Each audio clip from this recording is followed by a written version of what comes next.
Our convocation speaker this year is David Essel. He is a 1979 graduate of the School of Education Selected Studies program. David is nationally known for his work as a motivational speaker, life coach, and author, working with national and international corporations, professional athletes, and celebrities. Thank you, David. Dr. Joanne. Woo! All right. Let's see. Got to turn this on. Testing, testing. Welcome. In 1976, 40 years ago, if someone would have told me that the power of the School of Education would have led me to a career that I've had, I would have said, no way. Dr. Joanna, I'm so proud to be here. Heather Waters, the School of Education. So much has happened, and I want to share with you what is potential. For your parents and your families, it's worth the investment, okay? In this very manly field house I lived. I breathed, I ate. I was here 7 days a week for the first 2 years at Syracuse University as a member of the junior varsity men's basketball team. This was all I ever dreamed of. I lived in this area, grew up in this area. This was a dream come true. At the end of my sophomore year, Roy Danforth, the coach, Jim Boeheim, the assistant coach, Roy Danforth calls me into his office and says, Essel, we've got a position for you on the member of the varsity basketball team. Do you want it? Now, as a walk-on, this was a dream come true. I said, oh my gosh, coach, yes. Essel, will you do whatever it takes? Yes, sir. You've got a lot of talent. You've got a lot of grit. We need you to push the seniors every day in practice so they can handle anything that comes to them. Are you with me, boy? Yes, sir. I want to repeat this again. Will you do whatever it takes? Of course, coach. Sign me up. He said, okay, there's one catch. You'll never get in a game. Never? Never. Ever? Never. I took 24 hours and I came back with one of the most difficult decisions I ever had to make in my life. I said no.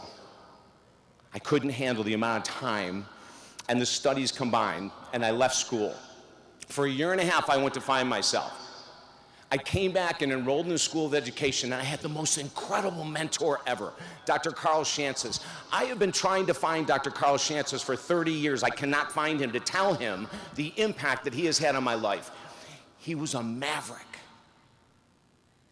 He found a way to tap into his own inner Lady Gaga. Can I get a yes? If you want to have a profound impact in the world of education, you've got to find a way to tap into that place within inside yourself that no one else has. Can I get a yes?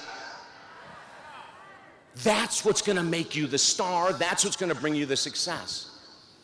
Dr. Carl Chances sees me on campus one day and he says, hey, Essel, how are things going? I said, not good, Dr. Chances. He goes, what's going on? I said, I just finished this internship in a school and I do not have the temperament to be a teacher. He goes, don't worry about it. Take this sheet of paper home with all these classes on it, circle the ones you love, and bring it back in. I sat with him and he looked over and he goes, Essel, you're an educator. I said, Dr. Chances, didn't you hear what I just said? He goes, no, listen.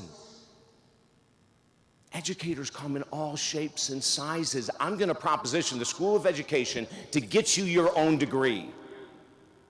I couldn't believe what I was hearing. A number of weeks later, I'm sitting with Marie Sarno, who might be here today. Is she? Where is she? Stand up. Hey, love.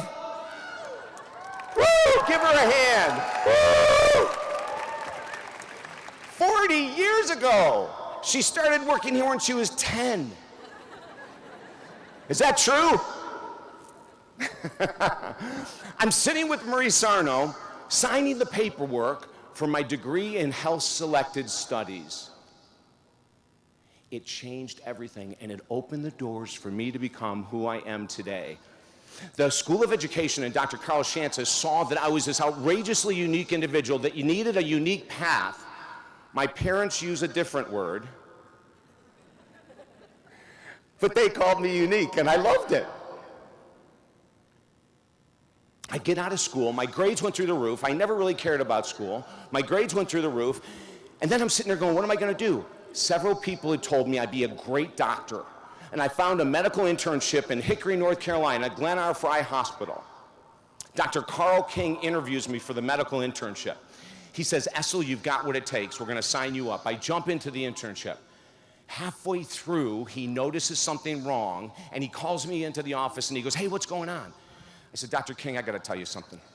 I love working with these clients, but I am way too sensitive. I take everything home. I can't shut it off. I don't think I'm gonna finish. He said, don't drop out. Do you see a pattern here? He said, don't drop out. There's something coming. I don't know what it is. My very last round was in cardiac rehab for all of our exercise science people. And one day, did I hear a woo? Yeah. And one day, they gave me the whole class of my own, cardiac rehab. Now, back then, we're talking open heart surgery were the main people that I had. They gave me a phonograph with a bunch of records. They said, put it into the middle of a gym and move to music and get these people in shape. I said, I don't have a dance background. They said, well, just do something. I let it. I was spouting fitness facts during the whole class. I was having a blast. Over the next couple of years, I found my place in society. I became recognized as one of the top fitness and aerobic instructors in the United States of America, featured in Shape magazine, the cover of American magazine, Men's Fitness magazine, and then the coup de grace was a spread in GQ magazine on travel and fitness. My world was exploding. My next mentor, Dr. Richard Gerson, says to me, Essel, you've got so much passion and energy. What else would you like to do in life? And I said, Dr. Gerson, I want to be the top motivational speaker in the United States of America. Whoa. Okay, do this. Go back to school, get your master's degree. Sports psychology, exercise physiology, marketing. And when you get out, you're going to speak 200 times for free. Now listen, there's a pattern I'm teaching today. Mentors, humility. Mentors, do what they say.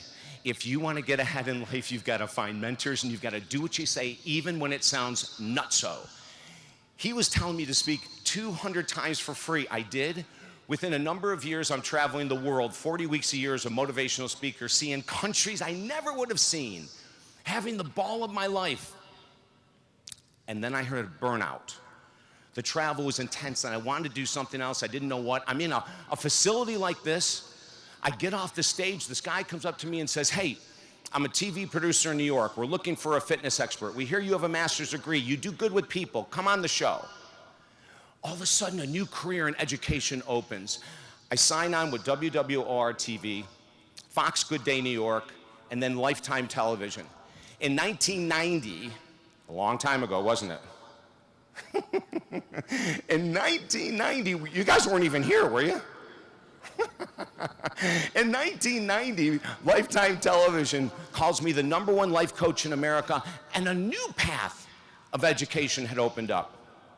As all of this is happening, a friend of mine calls me and says, hey, we've heard your motivational lectures. We want you to cut a radio spot for our company. Would you do it? I said, absolutely. We have $25. I'll take it. Be humble. I go into the studio, cut the spot, come out. As I'm walking to my car, this woman goes, hey, did you just cut that in one take? I said, yes, ma'am. Do you know anything about anything? I said, well, I'm a motivational speaker, health educator. She goes, how would you like your own radio show? I go, you're kidding me. That $25 that I got paid, I said, sure, when do I start? Friday at 11, be here at 10. What's it pay? Nothing. I'll take it. For 12 months, I did free radio. At the end of the 12 months, I got signed with Westwood One and went on to a 24-year career as a nationally syndicated radio talk show host, heard for 10 years here in Syracuse as one of the many cities on WSYR. Be humble. Be humble. Do what you don't want to do. As all of this is going on, a friend of mine comes to visit me. I go in to take a shower. She's sitting on the couch. I come out, she's crying hysterically. I said, Essel, this isn't good. You're not even in the same room and you're making this woman cry. She looks up and she says, with tears streaming down her face, she said, David, this needs to be a book. When I look down into her hand, she has my diary. Information no one was ever supposed to see. 20 years of addiction to alcohol and cocaine, failure, divorce, bankruptcy. I didn't want anyone to know this side of David Essel. It becomes my first book, Phoenix Soul, One Man's Search for Love and Inner Peace. Our 9th book was just released a couple months ago. This is where I've tapped into my own Lady Inner Gaga. I'm going totally against my own industry. The title of the book is Positive Thinking Will Never Change Your Life, but this book will. How do you like that for marketing? The myth of positive thinking, the reality of success. Our publicist told us recently that around July 1st, it's going to hit the bestseller list. How does this happen? From the School of Education, from Carl Chances. When I tell you there is power in what you're receiving today, there is power, and you've got to be humble and work hard. The very last story I'm going to tell you is about Scarlett Lewis. As an educator on radio, I met thousands of people, musicians, actors, actresses, from all walks of life. 3 years ago, the first time I interviewed Scarlett Lewis, I said to her, Scarlett, the national radio audience needs to hear your story about Jesse, your son. Exactly 1 year before, Jesse Lewis, 6 years of age, precocious, fun, lovable, loving, goes to school like he does every day. That afternoon, Scarlett gets a call from Sandy Hook Elementary School to come right down. She goes down to the school and waits for hours outside.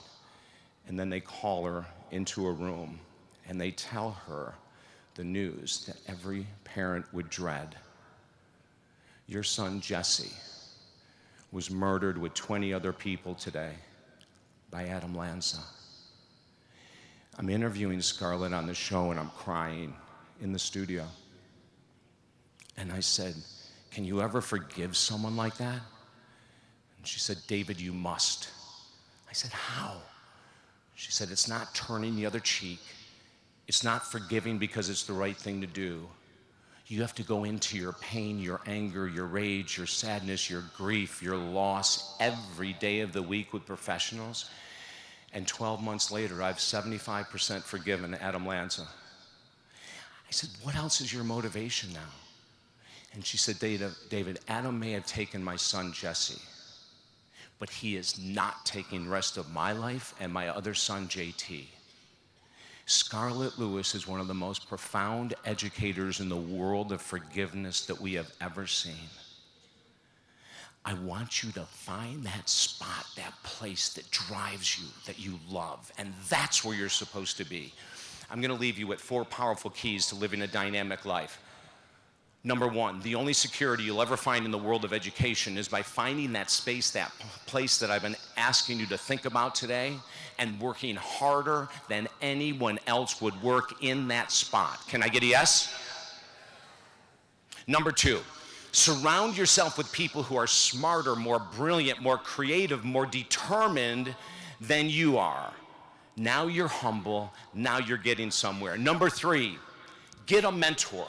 Because of Carl Chances and the School of Education, I'm here today, and for the last 37 years, have been living a life I never imagined possible.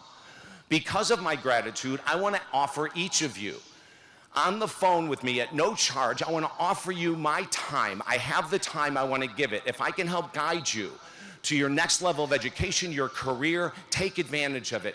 Just find me via my name. Just go on the internet and find me via my name and let me know that you want some time and we will do it. That's how much gratitude I have for the School of Education. That's how it's changed my life. And the last one, maybe one of the hardest points to believe and understand, is that more often than not, your parents are correct. Be bold, be powerful, be humble, and most of all, always be you. Thank you.